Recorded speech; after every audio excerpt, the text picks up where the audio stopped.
Wala na po, hindi kayo tibagin ang EDC. Wala na makatibag sa EDC talaga, mga kalingap. Totoo yan. Abangan niyo po ang aking pagpunta kay Mariel. Abangan niyo po yan. Ngayong week na ito po, okay, next week, pupuntahan ko si Mariel. Abangan niyo po yan, mga kalingap, pa. Ayan. Muli nagbabalik po yung ko. Ayan. Shout out. Narinig nyo naman sa ating intro, guys, na pupuntahan ni Kuya Bal si Mariel. So, eto na ha. Sa lahat ng ating mga minamahal na viewers na maka-EDC, alam kong noon pa ito ay, kumbaga, lagi na lang bukang bibig ng ibang mga viewers. So, nakikilala itong si Mariel na hindi naman ito vlogger, no? Bakit nga ba nalilink itong si Mariel kay Edo? Sino si Mariel? Pero, narinig naman ninyo sa ating intro na pupuntahan ni Kuya Bal. Ayan. Ayan, ano? Walang linaw para sa ating lahat ang mga espekulasyon, no? Haka-haka patungkol kay Mariel. Sino nga ba si Mariel at ano ang papel ni Mariel sa buhay ni Edo? Alam natin na itong si Kuya Bal ay number 1 ay aktor ng EDC. Alam kong mahal na mahal ni Kuya Bal si Beyonce. Mahal naman yung iba. Pero number 1 ay aktor yan. Talagang solid yan si Kuya Bal sa EDC, kay Beyonce at kay Edo. So, baka ang hinala or yung mga haka-haka ng iba ay masusolusyonan, malulutas sa pamamagitan ng eto na nga. Pupuntahan daw ni Kuya Bal si Mariel para ma-interview. Yun, maganda ito. Na, bakit nga ba hanggang sa ngayon ay hindi pa rin matapos-tapos yung issue patungkol kay Mariel na nililink na di umano ay girlfriend daw ni Edo. Pero gayon nakikita naman natin na ang EDC Love Team, ang tambalan ay napaka-sweet na daig pa ang magjowa. Oy, parang sila ay ikakasal na. Di ba? Napaka-sweet, may yakapan. Pero yun nga, sabi ko nga sa inyo, part man yan ng Love Team. Pero kung si Edo ay may jowa, ay napakahirap sa part ni Edo. At baka napakahirap sa part ng jowa ni Edo kung ito ay may jowa. Dahil syempre, mag-iisip, mag-aalala. Yung jowa, kung yun man ay may jowa, ay baka mag-isip na baka si Edo ay ma-fall kay Beyonce. So ito na, maganda yung naisip ni Kuya Bal na ito ay puntahan si Mariel para ma-interview. Nang sa ganon ay matapos na marinig natin mismo sa bibig ni Mariel kung ano ang buong katotohanan. Kung bakit nalilink itong si Mariel kay Edo. Nung mga nakarang araw may nakikita ako na comment na Mariel Arzola, Arzola. Hindi ko alam kung iyon ay fake account na nang babas, no, ginagamit ang apelyado ni Edo. Pero sabi ng iba, yun daw ay fake account. Pero ako nagtataka, guys, ang tagal ng issue nito, ito kay Mariel, na hanggang sa ngayon ay hindi pa rin natapos-tapos. Pero yung iba, tamang hinala na, and ayon doon sa vlog ni Kalinga Prab na hanggang doon sa Hong Kong ay abot ang issue na di umano ay meron daw girlfriend si Edo. Pero ito na, para sa akin, ang masasabi ko dito, no, ako ay nakapokus sa programa, no. Ito sa part ko lang, meron mga ganyang serye na pakilig.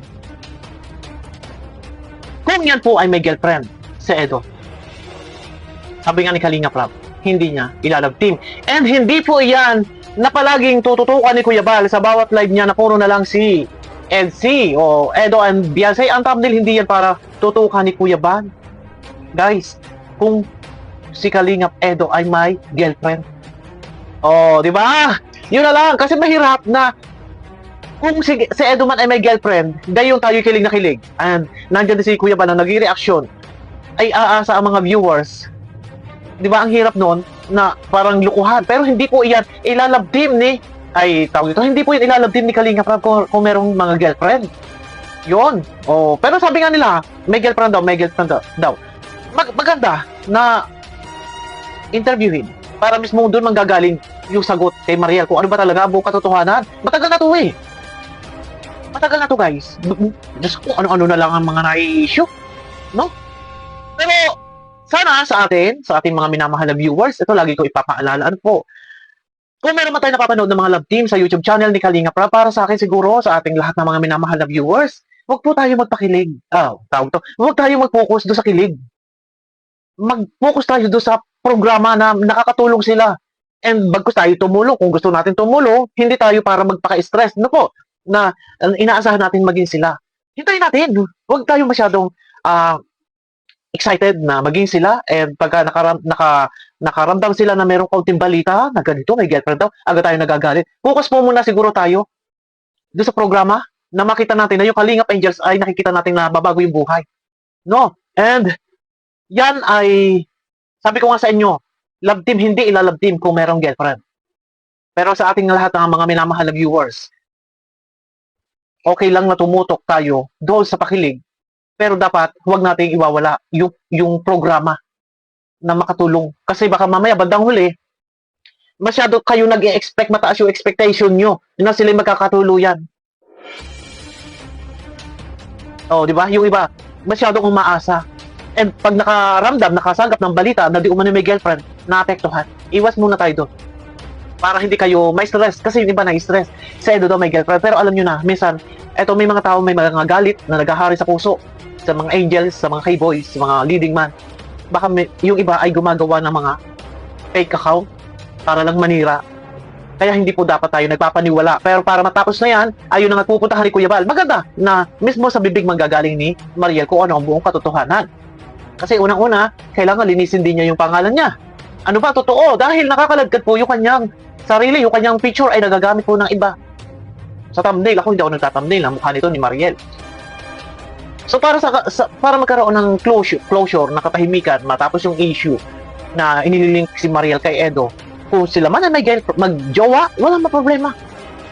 Magpasalamat tayo dahil malaki din yung naging suporta ni Edo kay Beyonce. Kung sila man ay hindi, salamat tayo. At baka nga, si Edo at si Beyonce ang nakatadhana na ay isa't isa. Kaya nakikita naman natin na napaka-close nila, napaka-sweet nila. And napakahirap nito ha. Yung kagaya ng mga akbayan, yakapan, pinapasan ni Edo, si Beyonce ha. Napakahirap nun. Kung may girlfriend si Edo, mag-iisip nyo na baka si Edo ay ma-fall kay Beyonce. Pero yun, abangan po natin yan kay Kuya Bal. Pagka yan ay nai-upload na ni Kuya Bal na interview itong si Mariel na inililink kay Edo. Pero sabi ko nga sa inyo, no, napakahirap na meron kang girlfriend, tapos ilalabtim ka, tapos ayan, na nakakalagkad si Mariel. Isipin niyo ha, doon na lang, kung ito ay karelasyon ni Edo, kung nagkakamabutihan sila ni Edo, itong si Mariel, gayong si Mariel ay nababas, nagagamit yung picture niya, kung ito ay girlfriend or sila ay nagmamahalan, hindi po yan pababayaan ni Edo na yung kanyang girlfriend ay masadlak dyan sa ganyang issue. No, kumbaga, bibitaw si Edo sa kanyang love team alang-alang sa kanyang mahal. Pero bakit hanggang ngayon nandyan? Na tuloy-tuloy yung EDC, no? Yung love team. Gayong, yung isa ay napapas, nakakalagkad, na uusig ng iba. Pero, diretso ang love team. Doon na lang, isang halimbawa na lang po yun, guys. Kung sila man ay may relasyon. Gayong si Mariel ay nakakalagkad na i-issue, natatamnail yung iba, bakit po hinahayaan ni Edo? So, isa lang ibig sabihin niyan. Wala silang relasyon at hindi niya girlfriend. Pero, siyempre, nakakalagkad naman itong si Mariel, ay kawawa naman din. Kung sa part ko na, kumbaga ay binabas ng iba. Mas maganda na talagang ma-interview nang sa ganun matapos na, matigil na. Kasi ang tagal na nito. Ang tagal na nitong issue na to na nakakalagkad si Mariel. Ano ba talaga ang buong katotohanan? Di ba? Pero sinasabi nga ni Edo, wala naman siyang girlfriend. Sinasabi ni Kalinga Prab, kung may girlfriend, ang isang leading man ay hindi niya para i-love team. Kasi syempre, ano yun, parang lokohan. Pero sa bagay, naiintindihan ko. Ha? Sabi ko nga sa inyo, kung ang purpose, ang motibo, layunin naman talaga, yan naman talaga ang layunin ng Kalingap. Na nagkaroon ng love team, so artista yung K-Boys, to support, nakakuha ng support ay yung beneficiary.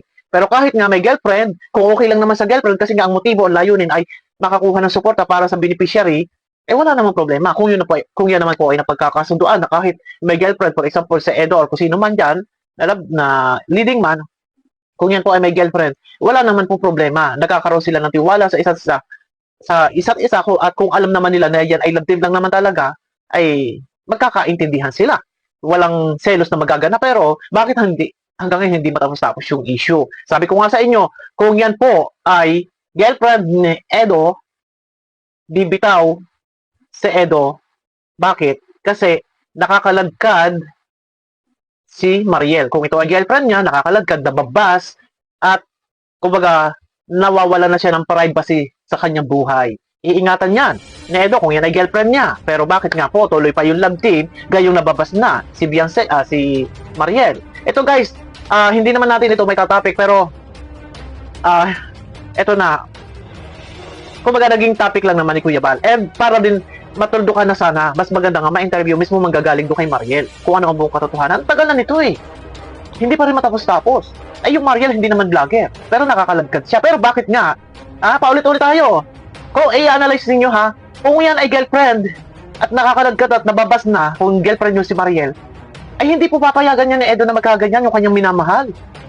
Para yan ay ipagpatuloy yung EDC, yung kanya namang minamahal ay ganyang nababas, nauusig, pati picture nagagamit sa thumbnail.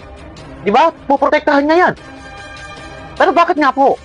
Hanggang ngayon, ay may EDC pa rin at ito nababas. I-analyze nyo guys. Kung may girlfriend yan, titigil yan, ibibitaw yan sa love team. Alang-alang dito sa kay Mariel kung sila nga talaga, para hindi mabas, protection na niya yan. Pero, eto, may EDC pa rin. Di ba? O, nag-gets nyo yung ibig ko sabihin? O, yun lang po. Para matapos na, mas maganda ay kausapin ni Kuya Bal mismo kay Mariel, manggagaling. Lahat ng mga spekulasyon na ito ay binabato sa kanya, haka-haka. Alam niyo yung spekulasyon, mga haka-haka, mga bintang, lutasin, tapusin ang issue, ang nililink siya kay Edo, and yun nga daw.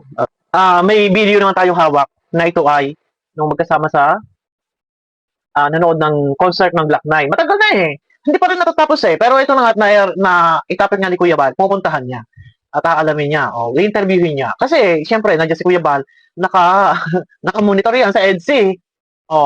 Naka-monitor si Kuya Bal. At number 1 reactor yan ng EDC. Kita ninyo ha? Sa mga thumbnail ni Kuya Bal sa live, talagang hindi nawawala. Puro EDC. Wow. Ayun na. Bas kinikilig si Kuya Bal dito. Ayun na guys. Para sa akin din sa iba, sa lahat ng ating mga minamahal na viewers, paalala ko lang din, no? Yung love team nandiyan na yan. Kiligin kayo kung hanggat gusto nyo kiligin. Pero huwag po tayo mawawala doon sa focus. Ano yung dapat fokusan? Yung programa ng Kalingap, bakit may love team? Dahil para makakuha ng suporta. Ang isang beneficiary. Hindi para sila ay mag-asawahan. Ano po? Sa lahat-lahat na. Kasi mahirap na tayo ay masaktan. Kasi hindi natin alam yung bukas na mangyayari. Kung ano ba talaga yung tadhana. Kung sino ang tinadhana. No? Yun lang po. Focus tayo sa programa. Kung bakit nila ginagawa yan. No, yun lang. Kasi ang Kalingap ay paglingap. So, meron lang mga ganyang klaseng portion na pakilig. Kasi hindi naman lahat kasi ay pwede nating isalamin yung kahirapan ng ating mga kababayan na mahihirap. So, para wala tayo laging iyakan na sa tuwing napapanood natin yung mga video, puro parang napakalungkot ng buhay. So, maiba naman, kaya nahaluan ng love team. Para maiba naman, nasa ganun ay hindi tayo puro laging, parang kalamoy lagi tayo nagdadalamhati sa hirap ng buhay. So sana, sabi ko sa inyo, focus din tayo kung ano yung dapat mangyari. Ano yung dapat na yon? Makatulong sa beneficiary. Yan. No, yun yung motibo. Hindi para mag-asawahan po. No? Hindi para mag-asawahan. Paalaala ko lang lagi. Yun lang. Yung iba, todo focus sila sa pakilig. Ang gusto ay asawahan na. Yung iba ha. Pag naman may ganyan, nasasaktan, alalay lang tayo. Nasa ganun ay ano man mangyari, hindi man mangyari yung ating gusto na sila magkatuluyan, wala tayong sama ng loob. 'Di ba? Wala tayong subbat. Ano ba ya? Bakit kayo nagpakilig? Bakit ganun? Tapos hindi naman nagkatuluyan. So, I love them eh. Teamwork, love, team. Team lang sila. Love team, teamwork, parang ganun. Ayun lang. Guys, no, abangan nyo ako sa aking next video. At sana, matapos na. Matagal na to issue kay Mariel. Sa totoo lang. No? Hindi na matapos-tapos. Nakaka-stress. Tapos, ayan na. Nangyari na nakaraan. Stress din si Edo. Naiyak na si Edo. Wala nakatapos. Pero sana nag-gets nyo yung aking explanation ha. Kung sila may relasyon, gayong ito si Mariel ay nai-issue, nakakalagkad ang pangalan, natatam nilang iba. Bakit nga? Hindi pa bumibitaw sa Edo. Tuloy yung EDSI. Di ba? Kung mahal niya yon at sila talaga may relasyon, alang-alang kay mahal, ay tigil muna natin ang love team. At ako ay, ang aking mahal ay kawawa naman, ay yan ang aking pangarap na babae na magiging ina ng aking magiging anak, ay stop na natin ito. Ay walang ganun. O, di ba?